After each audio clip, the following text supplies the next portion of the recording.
Cari fratelli e sorelle, buongiorno.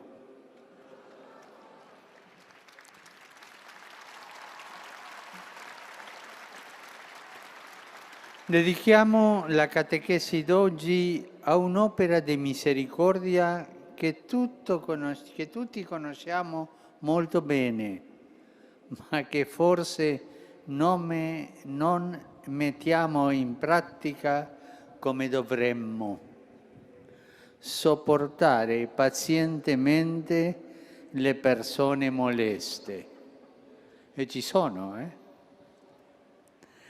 Siamo tutti molto bravi nel identificare una presenza che può dare fastidio.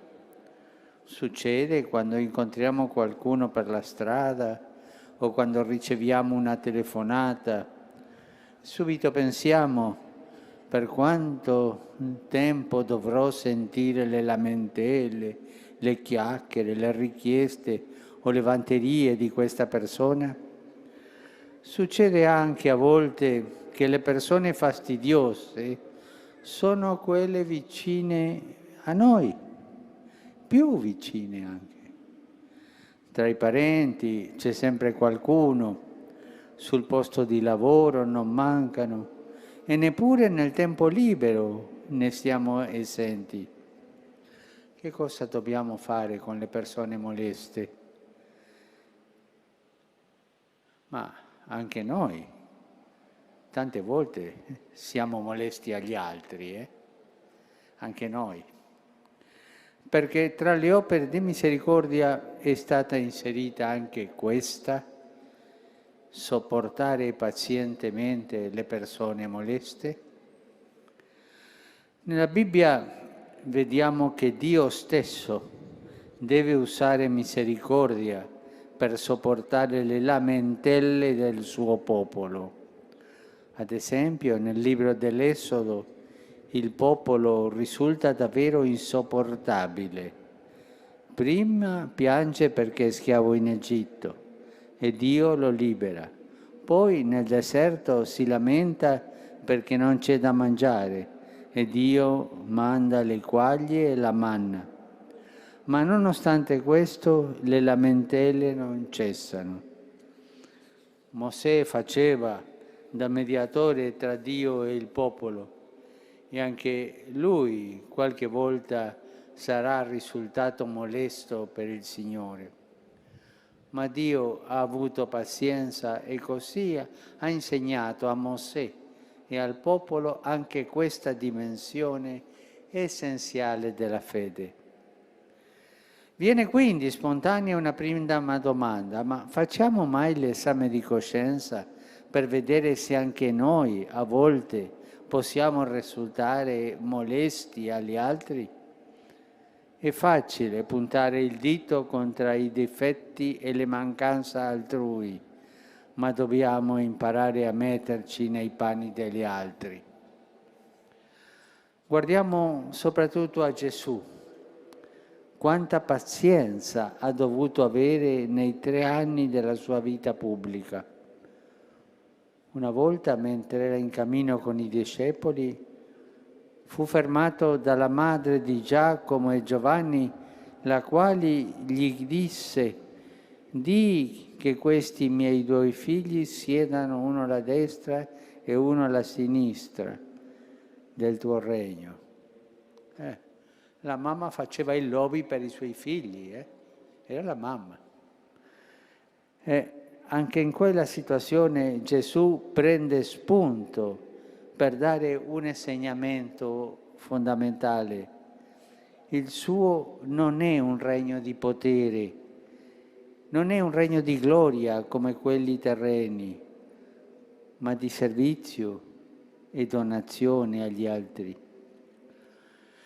Gesù insegna ad andare sempre all'essenziale e a guardare più lontano per assumere con responsabilità la propria missione. Potremmo vedere qui il richiamo ad altre 2 opere di misericordia spirituale, quella di ammonire i peccatori e quella di insegnare agli ignoranti. Pensiamo al grande impegno che si può mettere quando aiutiamo le persone a crescere nella fede e nella vita. Penso ad esempio ai catechisti, tra i quali ci sono tante mamme e tante religiose che dedicano tempo per insegnare ai ragazzi gli elementi basilari della fede.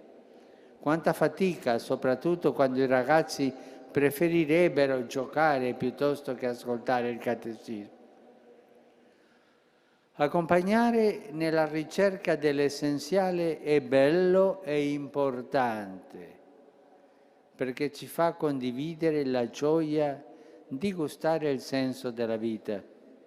Spesso ci capita di incontrare persone che si soffermano su cose superficiali, effimeri e banali, a volte perché non hanno incontrato qualcuno che le stimolasse a cercare qualcos'altro, a apprezzare i veri tesori.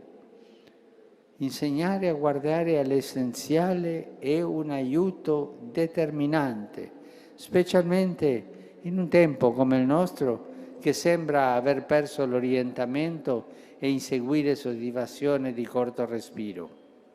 Insegnare a scoprire che cosa il Signore vuole da noi e come possiamo corrispondervi significa mettere sulla strada per crescere nella propria vocazione la strada della vera gioia. Così le parole di Gesù alla madre di Giacomo e Giovanni e poi a tutto il gruppo dei discepoli indicano la via per evitare di cadere nell'invidia, nell'ambizione, nell'adulazione, tentazioni che sono sempre in agguato anche tra i noi cristiani.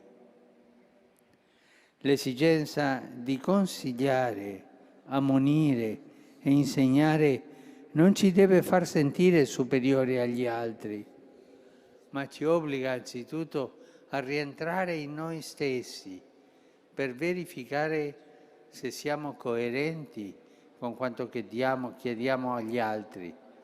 Non dimentichiamo le parole di Gesù, perché guardi la pagliuzza che è nell'occhio del tuo fratello e non ti accorgi della trave che è nel tuo occhio?